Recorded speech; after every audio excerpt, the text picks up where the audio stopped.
Welcome to another exciting episode of Dusty Electronic Repair Bench.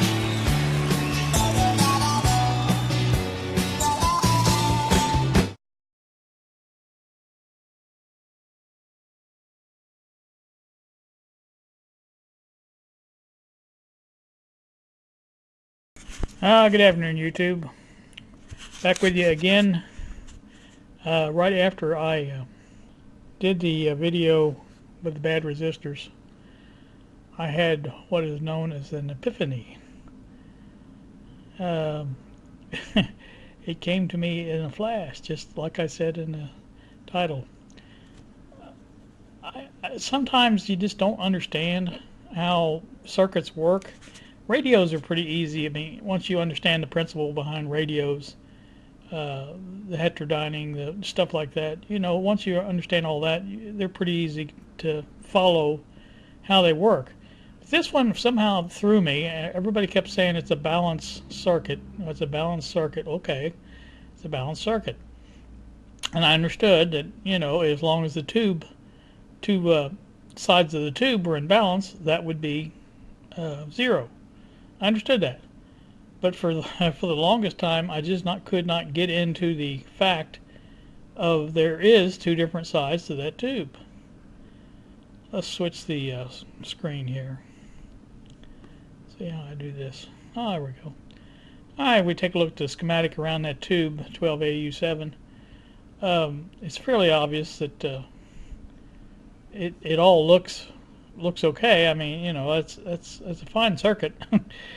But I guess what I wasn't seeing was the fact that there's one side that is fixed and the other side is variable.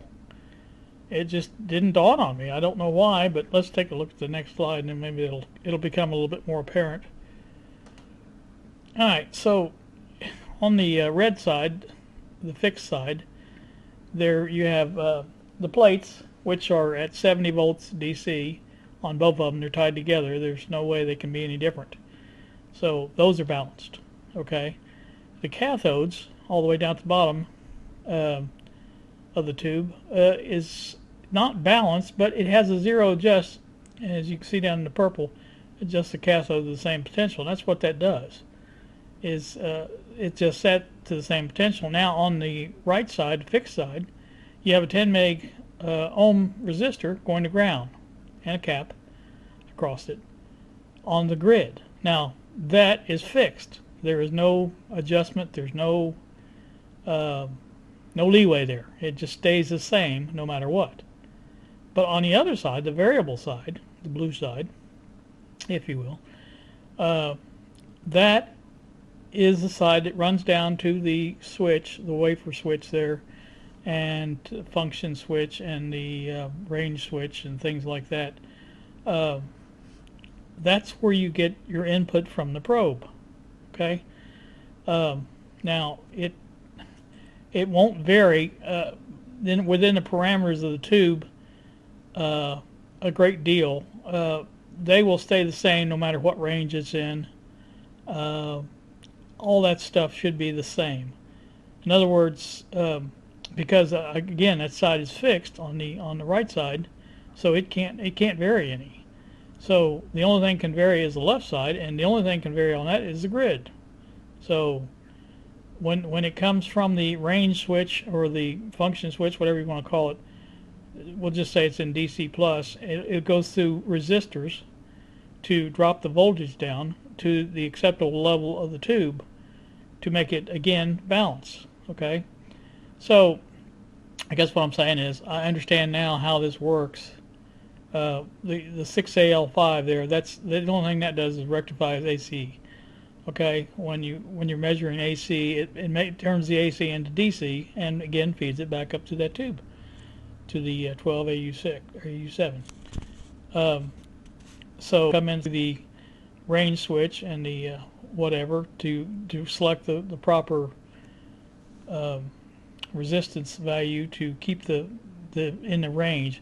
Now if you've ever tried to measure something that's out of range on the thing, like say it's 100 volts and you have it on the 50 volt range, well, you see it just pegs the meter.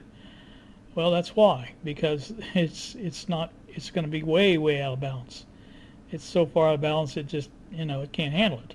So anyway, I understand now how this works, and like I said, it was a great burden lifted from me.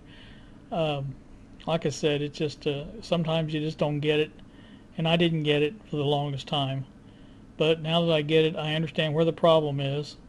It's not the resistors.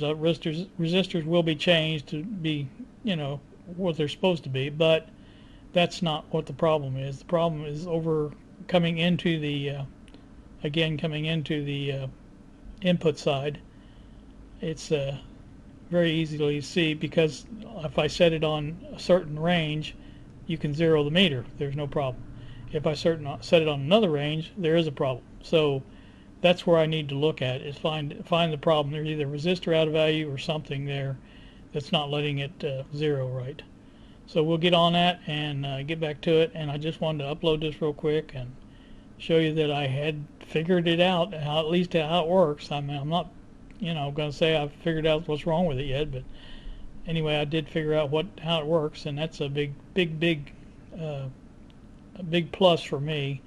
Because if I can't see how something works in my head, I can't work on it. I mean, I can check the values of this and that and everything else until I'm blue in the face, but it just doesn't become clear how it works until I see it. So when I see it, I saw it. So I guess that's about all I have on that. So thanks for watching. Have a good day.